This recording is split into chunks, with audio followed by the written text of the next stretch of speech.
Hi, it's Rachel O'Connor. I'm the Clinical Director and Principal Psychologist of the Therapy Spot at Palm Beach on the beautiful Gold Coast. Later this week, I'm going to be doing a presentation to women in the building industry. They have a special organisation where they all get together. I think it used to be called Influencers. And they talk about different things. So they've asked me to come on and talk about developing resilience during COVID and what kind of skills and techniques will help you cope and thrive during that time. So I've put together a presentation, and it's got lots of really interesting stuff in it, and I came across some things that I'd really love to share with all of you. And it's about rabbits. So what I've done for the influencers, I've talked about what I consider to be the three main steps, or the core fundamental things that we need to develop resilience right now, because I've got a bit more time to talk to them. So one of the first elements that I've talked about is something called compassion.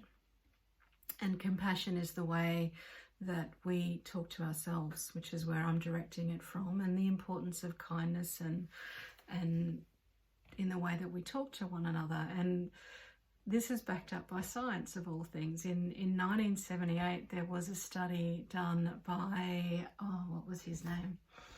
I had it here before. Dr. Robert Nerum, with some rabbits, and they were looking at the effects of cholesterol. So they're basically feeding one group of rabbits a high-fat diet, another group of rabbits a healthy diet, and then checking what was happening with their cholesterol levels, looking at heart health. So they had multiple groups of rabbits, and they had different lab people attending them all.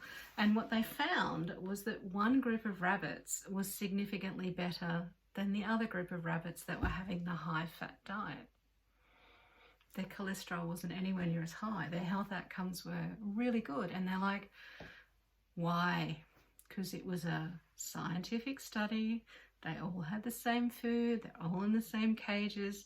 But what they discovered was that one thing was different. And the thing that was different was the person that was looking after the rabbits.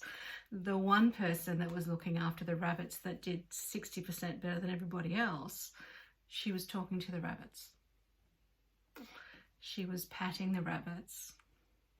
She was even singing to the rabbits. So talking to them every day, greeting them, giving them their food, and just being kind to them.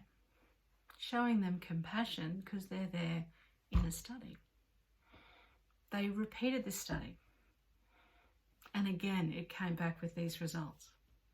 So it's a pretty famous study, and most psychologists are aware of it.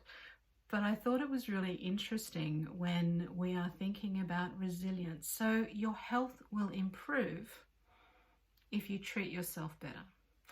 Your capacity to cope will improve despite what's going on. So these rabbits were all being fed the same diet, but one of them had a 60% better health outcome than the ones that were treated without singing, without kindness, without compassion.